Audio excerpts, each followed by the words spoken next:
আসসালামু আলাইকুম। বাংলাদেশ অ্যাগ্রো কৃষি চ্যানেলের পক্ষ থেকে আমি ওসমান আছি আপনাদের সাথে। আপনারা এখন যে গাছটি দেখতে পাচ্ছেন সেটা হলো রাবার গাছ। দেখেন রাবার গাছগুলা সুন্দর করে কেটে কেটে বাটির মধ্যে রাবার সংগ্রহ করা হচ্ছে এবং সেই রাবার দিয়ে কিন্তু আমরা দৈনন্দিন কাজে বিভিন্নভাবে আমরা ব্যবহার করে থাকি।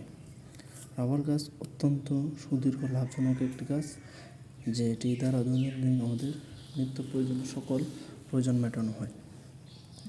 গাছগুলো দেখতে পাচ্ছেন উপর থেকে কীভাবে সারিবদ্ধভাবে কেটে রাবার করতে হচ্ছে এবং কিছু কিছু মানুষ দেখতে পাচ্ছেন সেগুলো আবার সংগ্রহ করছে এবং দৈনন্দিন কাজে বিভিন্নভাবে ব্যবহার করেছে। সারি সারি গাছে ভরা আমাদের সেই রাবার বাগান। রাবার বাগানগুলো অত্যন্ত বড় আকৃতির গাছগুলো হয় এবং সেগুলো যার কোনো একটি ফল হয়।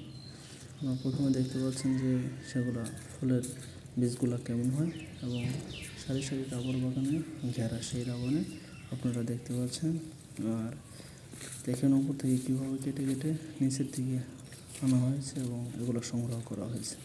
এগুলো আপনাদের সংগ্রহ করতে আমাদের পাশে থাকুন। আসসালামু আলাইকুম।